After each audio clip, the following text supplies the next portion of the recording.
नमस्कार, मी रोशनी. ॲग्रोवन डिजिटलमध्ये आपणा सर्वांचे मनःपूर्वक स्वागत. जनावरांमध्ये कृत्रिम रेतन केल्यानंतरही बऱ्याचदा जनावरे गाभण राहत नाही. गाई म्हशी वारंवार उलटण्याची कारणे आणि त्यावरील उपाययोजना या विषयावर मार्गदर्शन करण्यासाठी आज आपल्यासोबत आहेत डॉक्टर महेश रांगणेकर, सहाय्यक प्राध्यापक पशुप्रजनन व प्रसूतीशास्त्र विभाग, पशुवैद्यकीय महाविद्यालय, सातारा. नमस्कार सर, ॲग्रोवन डिजिटलमध्ये आपलं स्वागत. सर आपला पहिला प्रश्न असा आहे, की एकूणच जनावर वारंवार उलटणे म्हणजे नेमकं काय? याबद्दल आपण काय सांगाल?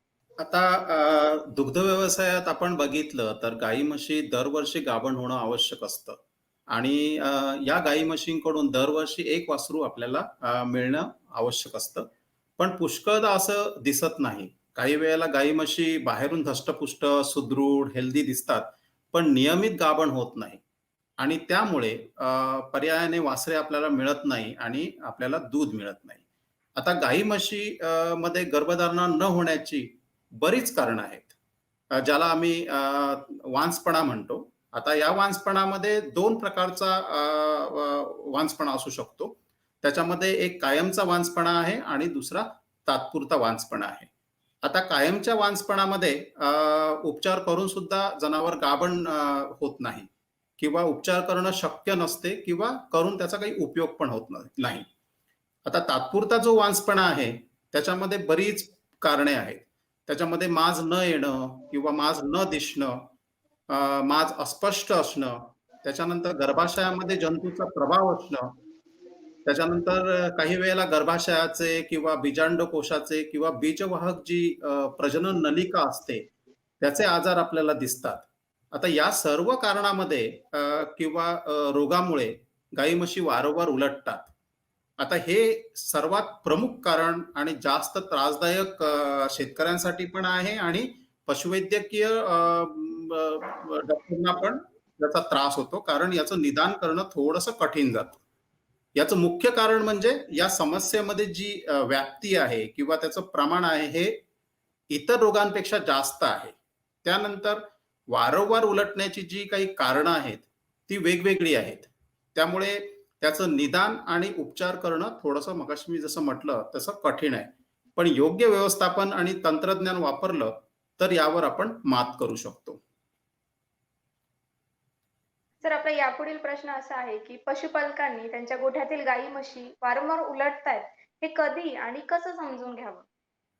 आता खूपच विस्तृतपणे आपल्याला जर सांगायचं असेल, तर असं म्हणता येईल की कुठलीही गाई म्हैस अ, ज्यावेळी ऋतुचक्र आणि माजाचा काळ व्यवस्थित असल्यानंतरही आपण ज्यावेळी 3 किंवा 3 पेक्षा जास्त वेळा नैसर्गिक किंवा कृत्रिम रेतन करून सुद्धा जर गर्भधारणा होत नसेल, त्यावेळी गाई म्हशी वारंवार उलटतात असं आपण म्हणू शकतो.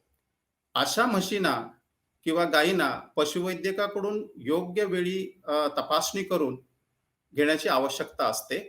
आणि ज्यामुळे वारंवार उलटण्याची जी विविध कारणं आहेत, त्याचं आपण निदान करू शकतो आणि वेळीच त्याचे उपचार आपण करू शकतो. यामुळे काय होतं, की गाई-म्हशी गाभण न राहिल्यामुळे दुधाच्या व्यवसायात जो आर्थिक तोटा होतो, तो आपल्याला टाळता येतो. नक्कीच सर. सर आता आपण पाहतोय, की जनावर वारंवार उलटतात.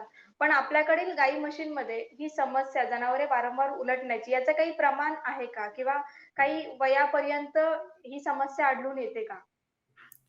हो, आपल्या एका देशामध्ये जे काही संशोधन होते, त्या एका संशोधनामध्ये असे दिसून आले, की अ, या समस्येचं प्रमाण गायीमध्ये 14 ते 27% आहे आणि म्हशीमध्ये हे प्रमाण 7 ते 10% आहे. आता वयाची मर्यादा जर आपण म्हटली, तर गाई-म्हशींचे प्रजननक्षम जे वय आहे, ते 10 वर्ष असते. त्यानंतर त्याची प्रजनन क्षमता कमी होते आणि त्यामुळे त्यांच्याकडून गर्भधारणेची अपेक्षा करणे थोडंसं टाळावं. त्यामुळे शक्यतो प्रजननक्षम वयातच आपण त्यांच्याकडून जास्तीत जास्त वेळा गर्भधारणा करून वासरू घेण्याचा प्रयत्न करावा. ज्यामुळे पशुपालकांना जास्तीत जास्त दूध मिळून त्याचा फायदा होईल आणि गाईचे, म्हशीचे प्रजनन कसं व्यवस्थित राहील याचा आपण विचार करायला पाहिजे. सर आताच आपण प्रजननक्षम आयुष्याबद्दल सांगितलं, तर जनावरांची प्रजनन क्षमता व्यवस्थित चांगली सुदृढ राहावी यासाठी काही केलं पाहिजे का पशुपालकांनी? आता प्रजनन व्यवस्थित राहण्यासाठी गाई म्हशीमध्ये माज आणि ऋतुचक्र जे असतं ते नियमित असणं गरजेचं आहे. गाई म्हशी वेळेत वयात येणं गरजेचं असतं. आता जर आपण त्यांना समतोल आहार जर दिला, तर गाई म्हशी वयात वेळेवर येतात. आता देशी जनावरं आणि संकरित जनावरं आपण बघितले, तर देशी जनावरं ही 30 ते 36 महिन्यामध्ये वयात येतात. तसंच संकरित जी जनावरं आहेत, ती 15 ते 18 महिन्यामध्ये वयात येतात. आणि हा जो काळ आहे, म्हशीमध्ये आपण बघितला तर 36 ते 42 महिने आपल्याला दिसतो. आता वयात आल्यानंतर काय होतं, की ऋतुचक्र सुरू होतं. आता ऋतुचक्र म्हणजे काय? तर ऋतुचक्र म्हणजे 2 माजातील अंतर. हे सरासरी 21 दिवसाचं असतं. पशुपालकांनी आपल्या जनावराचा माज आणि माजाच्या लक्षणाविषयी अ, योग्य माहिती असणे आवश्यक आहे.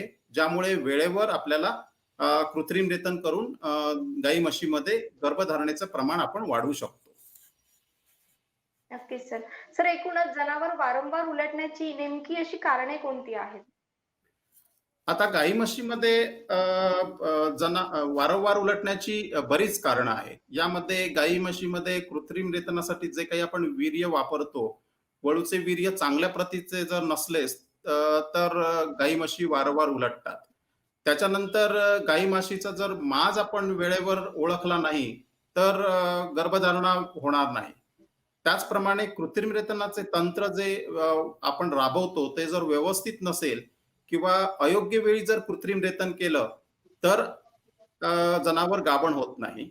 त्याच्यानंतर शरीरामध्ये संप्रेरके तसेच पोषण आहार जो असतो, तो असंतुलित असल्यास गाई-म्हशी उलटतात. त्याच्यानंतर रोगप्रतिकार शक्ती जर गाई म्हशीमध्ये कमी असल्यास गर्भाशयात जंतूचा प्रादुर्भाव होतो. आणि त्यामुळे काय होईल, की कमी वयाचा जो भ्रूण असतो, गर्भ असतो, तो मरतो आणि त्यामुळे वारंवार जनावरं उलटतात. दुसऱ्या कारणामध्ये काय होतं, की स्त्रीबीज आणि शुक्राणू यांचं काही कारणामुळे जर मिलन झालं नाही, तरीही जनावरं उलटतात. आता बीजस्खलन जनावरांमध्ये झाल्यानंतर एक कॉर्पस लुटियम नावाची ग्रंथी तयार होते. या ग्रंथीचं जर काम अपुरं असेल, तर कमी वयाचा भ्रूण गर्भाशयामध्ये मरू शकतो. त्याच्यानंतर बीजस्खलनची विकृती असल्यास किंवा बीजवाहक नलिका जर बंद असली, तरी जनावरं वारंवार उलटतात. यानंतर जनावराचे वय, जात, त्याच्यानंतर कळपाचा आकार, त्याच्यानंतर दुधाचे उत्पादन, त्याच्यानंतर प्रसूतीच्या वेळी दिसणारे गाई-म्हशीमधील रोग, त्याच्यानंतर हंगाम, तिथं कुठलं वातावरण आहे, या सर्व गोष्टी गाई-म्हशींना वारंवार उलटण्यासाठी संवेदनाक्षम बनवतात. सर जसं की आपण आताच सांगितलं, की कृत्रिम रेतनासाठी वापरले जाणारे वीर्य योग्य प्रतीचे नसल्यास जनावरे वारंवार उलटतात. तर याबद्दल थोडं विस्तृत सांगा? हो, कृत्रिम रेतनासाठी आपण जे वळूचे वीर्य वापरतो, ते चांगलंच असणं गरजेचं आहे. प्रयोगशाळेत आपण काय करतो, तर चांगल्या वळूकडून हे वीर्य आपण गोळा करतो. त्याच्या विविध चाचण्या करतो. त्याच्यानंतर त्याला आपण वीर्यकांड्यामध्ये ठेवतो. अशा तयार झालेल्या वीर्यकांड्या या आपण द्रव नायट्रोजनमध्ये ठेवतो. ज्याचं तापमान हे उणे 196 डिग्री सेल्सिअस असतं. अशा तयार झालेल्या वीर्यकांड्या आपण द्रव नायट्रोजनमध्ये गावोगावी कृत्रिम रेतनावर पाठवतो आणि कृत्रिम रेतनासाठी वापरतो. ज्यावेळी गाई म्हशी माझावर येतात, अशा वेळी या वीर्यकांड्या द्रव नायट्रोजन मधून आपण काढून 37 डिग्री सेल्सिअसला 30 सेकंदासाठी थॉईंग करून त्यातील वीर्य किंवा शुक्राणू आपण गाई म्हशींच्या गर्भाशयामध्ये सोडतो. आता काय होतं, वीर्याची गुणवत्ता जर कमी असेल, तर गाई म्हशी गाभण राहण्याचं प्रमाण कमी होतं. त्यामुळे वेळोवेळी वीर्याच्या गुणवत्ता आपण तपासणी करणं गरजेचं आहे. नक्कीच सर. सर आपला पुढील प्रश्न असा आहे, की माझाचा कालावधी जनावरे माझ्यावर आल्यानंतर आणि त्यामध्ये कृत्रिम रेतन करताना घ्यायची काळजी, तर याचा आणि जनावर वारंवार उलटण्याचा काही संबंध आहे का? हो, नक्कीच आहे. काय होतं, की गायीमध्ये जर आपण माझाचा काळ बघितला, तर तो सरासरी 15 ते 18 तास असतो. तर म्हशीमध्ये हाच काळ हा 20 ते 24 तास असतो. आता माझाच्या वेळी काय होतं, की माझाच्या वेळी बीजस्खलन किंवा ओव्हुलेशन होऊन स्त्रीबीज बाहेर येतं. आपण ज्यावेळी कृत्रिम रेतन करतो, त्यावेळी शुक्राणू आणि स्त्रीबीज एकत्र येतात आणि त्यामुळे काय होतं, की त्याचं मिलन होऊन भ्रूण आणि गर्भ तयार होतो. पशुपालकांनी काय होतं, की माझ्याकडे जर दुर्लक्ष केलं, तर गर्भधारणा होत नाही. त्यामुळे गाई म्हशी वारंवार उलटतात. बऱ्याच गाई म्हशी रात्रीच्या वेळी किंवा भल्या पहाटे मांस दाखवायला सुरुवात करतात. त्यामुळे काय होतं, की त्यानुसार माजाचा कालावधी मोजून कृत्रिम रेतन आपण केलं पाहिजे. आता संकरित किंवा ज्या विदेशी गायी असतात, त्या माजाच्या 3ऱ्या टप्प्यात आपण भरवल्या पाहिजे. त्याच्यामध्ये कृत्रिम रेतन हे 3ऱ्या टप्प्यात केलं पाहिजे. आता माझाचे सहनियंत्रण करूनही आपण कृत्रिम रेतन करू शकतो आणि यामध्ये गाई म्हशीमध्ये गर्भधारणेचं प्रमाण आपण वाढवू शकतो. आता मी जसं मगाशी म्हटलं, की मांस खूप महत्वाचा आहे जनावरांमध्ये. आता काही कारणामुळे पशुपालक त्याच्यावर दुर्लक्ष करतात.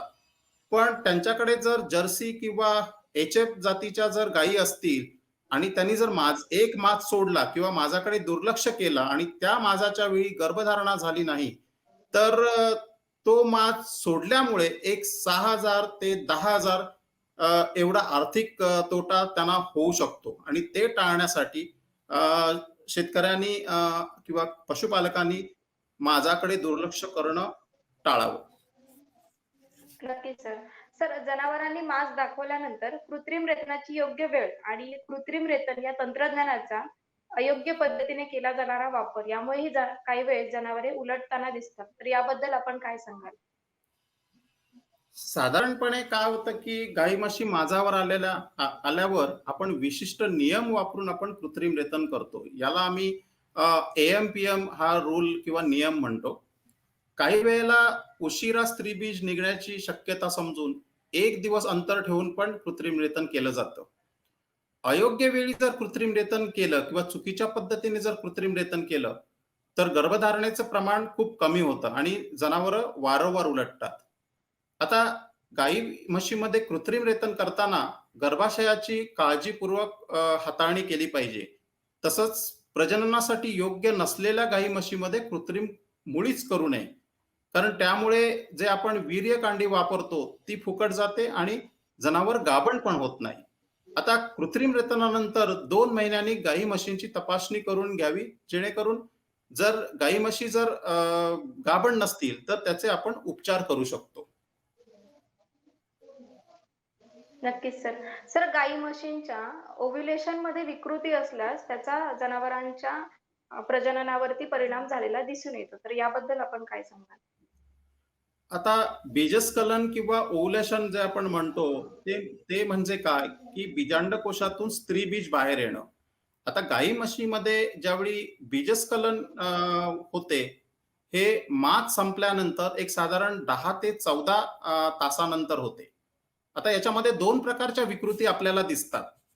याच्यामध्ये पहिली विकृती म्हणजे स्त्रीबीज बाहेर न येणं आणि दुसरी विकृती म्हणजे स्त्रीबीज बाहेर येतं, पण ते उशिरा बाहेर येतं. आता ह्या दोन्ही कारणासाठी एलेच जे संप्रेरक शरीरामध्ये असतं, त्याची कमतरता आपल्याला दिसते. आता याचं जर अचूक निदान करायचं असेल, तर पशुवैद्यकाला बोलावून पहिल्या दिवशी, त्याच्यानंतर 3ऱ्या दिवशी किंवा 10व्या दिवशी त्या गायीची तपासणी करून घेण्याची गरज आहे. त्याचं गर्भाशय तपासणी करा, त्याच्यानंतर त्याची बीजांडकोश बघा.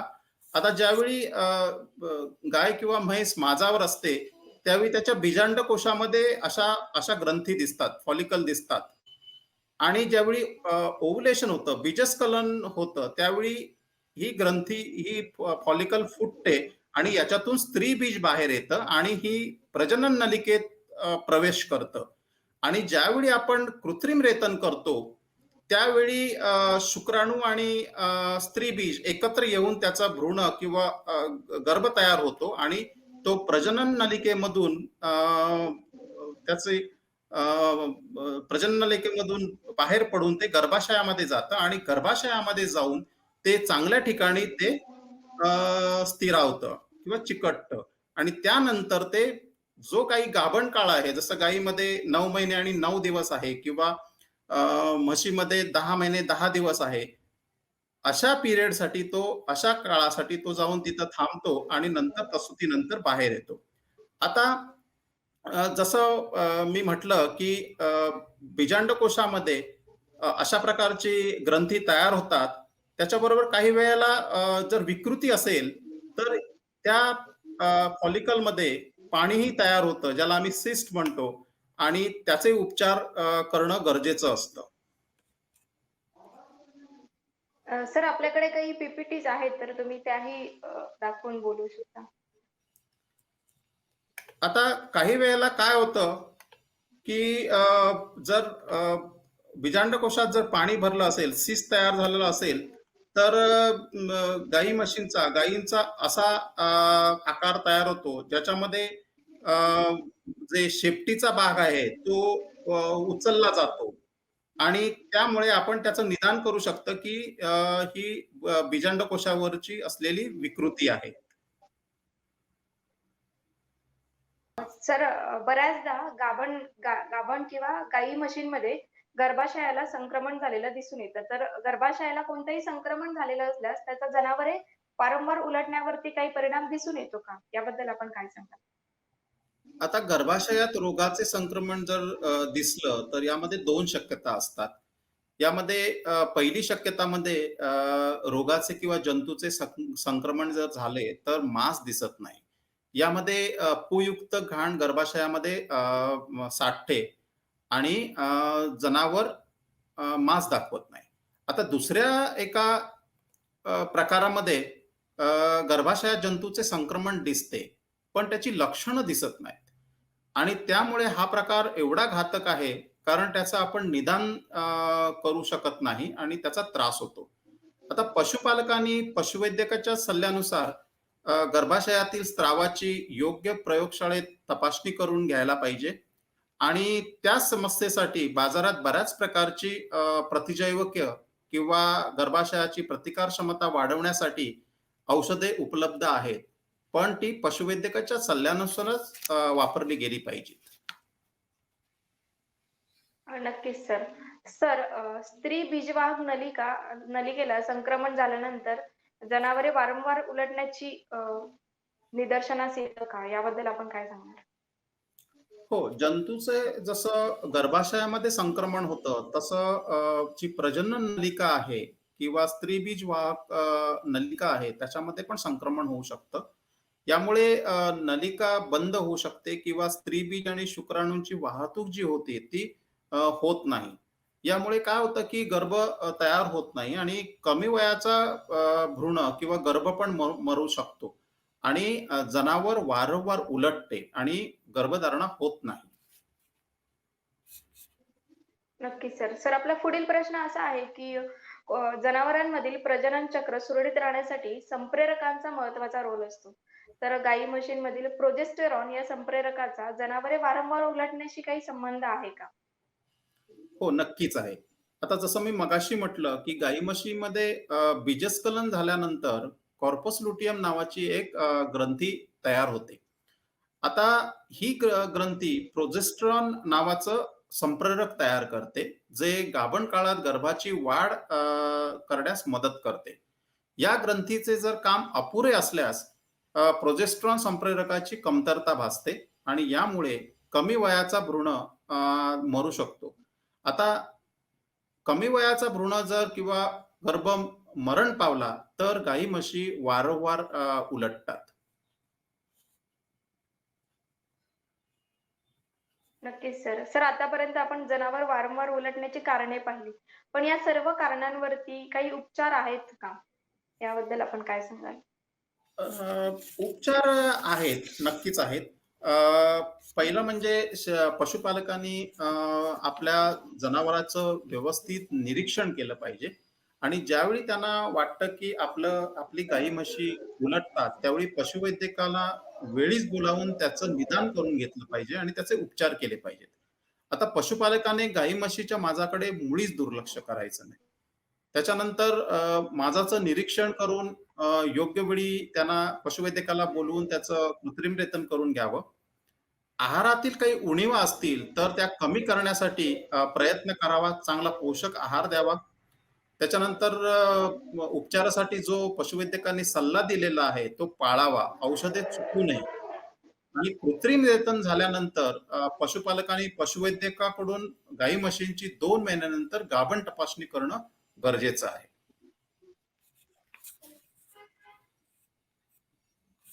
नक्कीच सर. सर आपला शेवटचा प्रश्न असा आहे, की आतापर्यंत आपण जनावरं वारंवार उलटण्याची कारणे आणि त्याबद्दल ते वारंवार उलटल्यानंतर उद्भवणाऱ्या समस्या हे पाहिलं.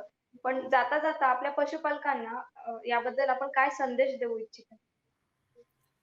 हो, नक्कीच मी अ, संदेश असा आहे, की माज ओळखण्यासाठी पशुपालकांनी जास्तीत जास्त वेळ घालवावा. कारण जनावरातील माज खूप महत्त्वाचा आहे आणि निरीक्षण जे शेतकरी करतात किंवा पशुपालक करतात, त्याच्यासाठी त्यांनी जास्त वेळ द्यावा. त्याच्यानंतर ज्या काही प्रजननासंबंधी नोंदी आहेत, त्या पशुपालकांनी व्यवस्थित ठेवाव्या.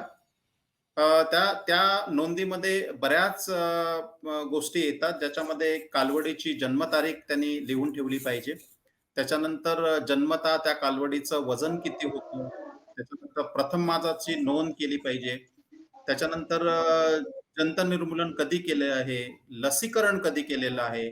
त्याच्यानंतर जो माजाच्या वेळी सोट दिसतो, त्याचं वर्गीकरण म्हणजे कुठल्या प्रकारचा सोट होता, तो चांगला होता की खराब होता. त्याच्यानंतर कृत्रिम रेतनाची तारीख त्यांनी लिहून ठेवली पाहिजे. कृत्रिम रेतन करणाऱ्या व्यक्तीचा तपशील लिहून ठेवला पाहिजे. वापर केलेल्या वळूची नोंद त्यांनी ठेवली पाहिजे. त्याच्यानंतर गर्भतपासणीची जी तारीख असते, ती त्यांनी लिहून ठेवली पाहिजे. कारण ज्यावेळी कृत्रिम रेतनाची ज्यावेळी वेळ त्याने ते लिहून ठेवतात, त्यावेळी त्यांना प्रसूती कधी होणार याचं एक अंदाज ते ठेवू शकतात.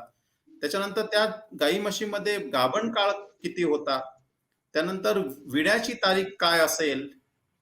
विल्यानंतर पहिला मास कधी आला? त्याच्यानंतर गर्भधारणेसाठी किती कृत्रिम रेतन करावे लागले? या सर्व नोंदी त्यांनी ठेवणं गरजेचं आहे. त्याच्यानंतर खनिज मिश्रण पूरक त्यांनी आहार गाई म्हशींना द्यावा, जेणेकरून गर्भधारणेचं प्रमाण वाढेल. सर्वात महत्वाची गोष्ट म्हणजे अशक्त जर जनावरं असतील किंवा पोषित गाई म्हशी असतील, तर त्याच्यामध्ये कृत्रिम रेतन त्यांनी करू नये. संसर्ग झालेल्या गाई म्हशींना त्यांनी कळपातून काढून टाकलं पाहिजे किंवा विलगीकरण शेडमध्ये त्यांनी ठेवलं पाहिजे. आणि अशा गाई म्हशींचा त्यांनी उपचार करून त्या पूर्ण बऱ्या झाल्यानंतरच त्यांना गाभण करण्यासाठी प्रयत्न करावा. त्याच्यानंतर जर जी काही संप्रेरके, हॉर्मोन्स गाई म्हशींना गाभण करण्यासाठी वापरतात, ती वैद्यकाच्या सल्ल्यानेच त्यांनी वापरावीत आणि त्याच्यानंतर पशुपालकांनी तज्ञ पशुवैद्यकाच्या सल्ल्यानेच पशुपालन करावे. ज्यामुळे दुधाचे उत्पादन वाढेल आणि त्यांना आर्थिक फायदा होऊ शकेल. नक्कीच सर. धन्यवाद सर. गाई म्हशी वारंवार उलटण्याची कारणे, त्याबद्दल अगदी विस्तृत मोलाचं असं मार्गदर्शन आपण केलं. सोबतच त्यावरील उपाययोजना याबद्दलही आपण आपल्या पशुपालकांना माहिती दिलीत. त्याबद्दल आपले पुन्हा एकदा मनस्वी आभार. ॲग्रोवन मध्ये आज आपण इथेच थांबत आहोत. अधिक माहितीसाठी पाहत राहा ॲग्रोवन डिजिटल.